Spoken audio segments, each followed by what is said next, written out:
ছিল এই রেস আবার হবো। কি এই রেস আবার হবো মানে? এই রেস আবার হবো না মানে না? আমি কইছি হবো মানে হবো না আর হবো কোনো না। কথা না হবো হবো না। আমি কইতাছি হবো। আমি জিতছি তুই জিতছিস না তাই দেখে এই আমি জিতাছি তোর কথা না এই রেস আবার হবো আবার দিমু না। পরে দিলে কারা জিতে আমি দিব না। আমি যাবো জিতছি না আমি জিতছি আমি দিমু কথা বাদ দে না না কি না হ্যাঁ কিসের এই তুই কি করবি এই তুই কি করবি তুই কি করবি তুই কি করবি তুই কি করবি তুই কি করতে চাস আরে আস্তে আস্তে আস্তে আস্তে আস্তে থামো থামো থামো থামো থামো যেহেতু উপস্থাপকের দায়িত্ব আমাকে দিছিল হ্যাঁ তোমরা ঠান্ডা মাথায় শোনো তোমার দায়িত্ব দিছে যে চুরি করছো কথা চোর ভাবি আছে তোমার স্যারের কম মধ্যে কও তুমি কথা কম কও চোর জানি কোনকা সাইরা দেশকে সাইরা দেব না রে সেগুন দেখতে তুমি কোথায় কি রাখা করব যাই রল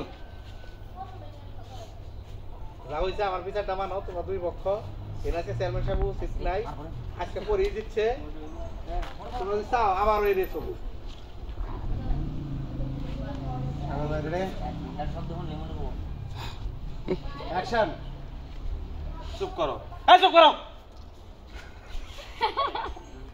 আল্লাহ এখন কি করলো কেরা চল মানে তুই কি আমারে বোতল বাজেই পাইছা দিলো আশা দিবা ফেলে দাও যাই রোল তুই তার মুখ দিলা খারাপ কে আতা ফাটি রোল অ্যাকশন চুপ করো চুপ করো চুপ একদম চুপ যেহেতু দায়িত্ব আমরা দেওয়া হয়েছে আমি যা কমু তাই শোনো এই রেস খেলায় পরি জিতছে পরি আজকে রেস খেলায় বিজয়ী সামনে আবার রেস দিলে দেখা যাক কে জেতে এই যে সমাধান করছি যেহেতু মাননীয় চেয়ারম্যান সাহেব উপস্থিত নাই তাই এখানে আর কোনো গন্ডগোল না